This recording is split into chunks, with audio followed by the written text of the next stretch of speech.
Gus and Jag were dozing peacefully in their cozy mouse hole. In the kitchen, the most delicious smell drifted under noses. Gus woke up at once, and his whiskers twitched. I smell cheese.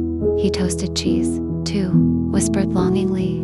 Gurgled Yak, rubbing his tummy hungrily. My very favorite food. Up 2 mice scampered out of their hole and across the floor towards the table. They were so excited at the thought of that wonderful cheese that they quite forget to look out for their dreaded enemy, the cat. The cat stalked through the door that led from the garden, twitching the snowflakes off his fur. Brr, it's chilly, he grumbled to himself. I even have frost on my whiskers. I'll curl up in front of the kitchen fire and have 40 cozy winks. Then the cat's eyes narrowed into yellow slits. All the hairs on his back stood up stiffly. What's this? He hissed. Those cheeky mice, Gus and Yak. Ha, watch me creep up and catch them. The cat patted across the floor, his velvet paws making no sound. Cheep, cheep. The canary, safe in his cage, swinging high, saw the cat and squawked a warning to his 2 mice friends. Cheep, cheep. Gus and Yak turned and trembled. Eek, the cat, gulped Gus. Run for your life, Yak. However, the artful cat crouched between Gus and Yak and their safe mouse hole. Where could they go? How could they escape? Hickory dickory dock. The mice ran up the clock. Squealed Gus to Yak, and that's just what they did. They swarmed up the chair and leaped off its top rung onto the long chains that dangled from the splendid new wooden clock Cook had fixed on the wall. It was shaped like a little Swiss cottage, with carved fruit and flowers around the roof and the small door. Gus and Jag scrambled over the top of the clock, and they were just thin enough to squeeze between the back of the clock and the wall and hide inside. The cat grinned and licked his lips. Now I have those little villains in my power, he purred. Till surprise them by putting my paw in the door of that clock and grabbing them. So the cat sprang onto the back of the chair, and he stretched up towards the little door, and, just as his bristling whiskers were level with it, bang, the door flew open and hit him right on the nose. Ow, yelled the cat, and, as he dropped to the ground, a little wooden bird popped out of the door. Cuckoo, cuckoo, he cried. Ah, my poor nose, groaned the cat, rubbing it tenderly with his paw. Gus and Yak peeped out from behind the clock, just in time to see the cook standing at the kitchen door and shaking her rolling pin angrily at the cat. I saw you, you bad cat, trying to pull the cuckoo out of my fine new clock, out of my kitchen at one sand. Don't you dare to touch that clock again, Mio howled the cat, and he streaked out in the snow as fast as his paws could carry him, chased by the angry cook. Gus and Yak swarmed down the clock chains, scurried across the floor, and bolted into their cozy little mouse hole. Goodness, that was a narrow escape, squeaked Gus, puffing and panting. Yes, giggled Yak, but now we know one place where it is quite safe to hide from the cat. He won't dare to touch that cuckoo clock again. Gus and Yak settled back into their cozy little mouse hole, their hearts still racing from their narrow escape. They were both catching their breath, but their minds were already buzzing with excitement. That had been the closest call they'd ever had with the cat, and yet, it had also given them a brilliant idea. We've got to make sure the cat never gets close to us again, Gus squeaked, his whiskers twitching as he looked at his friend. That cuckoo clock is the safest place we've ever found. I bet we can use it to outsmart him next time.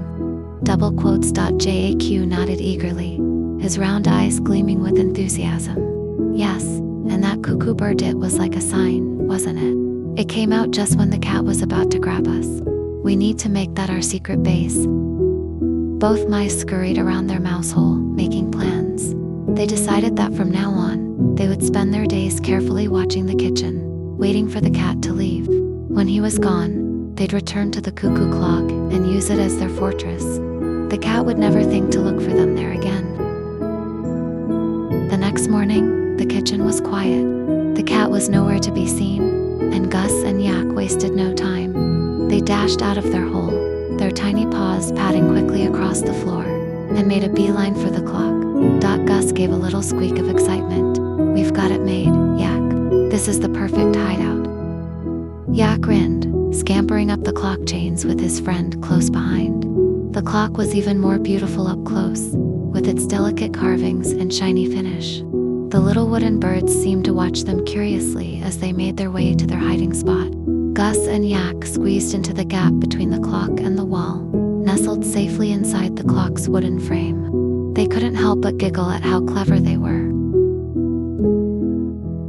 Hours passed as the two mice napped and waited, listening to the soft tick-tock of the clock.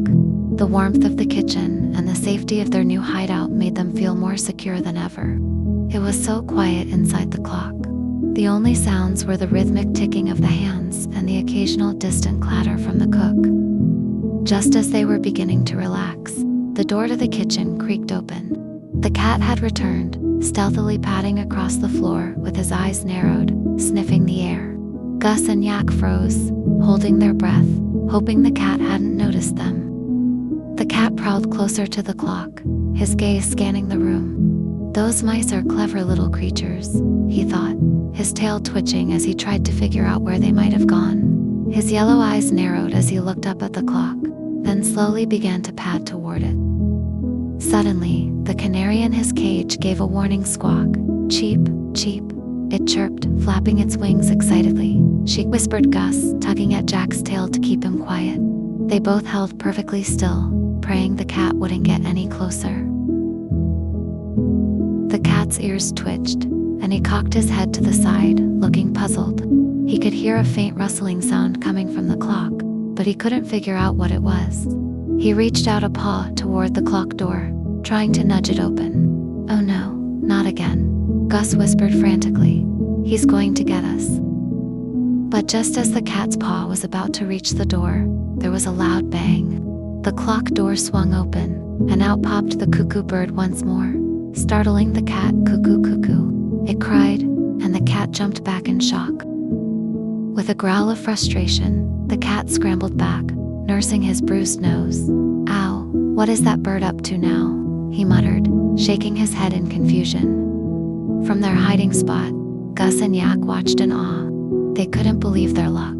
The cat had been so startled by the cuckoo bird that he didn't even try to come closer to the clock. In fact, he turned and trotted away with a huff, obviously not willing to take any more chances with the clock or its feisty little bird. The cook, who had been watching from the doorway, finally stepped in, waving her rolling pin. "Out you go, you naughty cat," she scolded. "I won't have you sneaking around my kitchen anymore." The cat yowled in protest, but scampered off, tail between his legs, disappearing into the snow outside. Gus and Yak let out a collective sigh of relief. They had done it. The cuckoo clock had saved them once again. Yak turned to Gus with a triumphant grin. "We're safe now, Gus. The cat doesn't stand a chance against our secret base." Gus nodded, his eyes sparkling with excitement. "From now on, we'll be the masters of our own destiny, right here in this wonderful clock."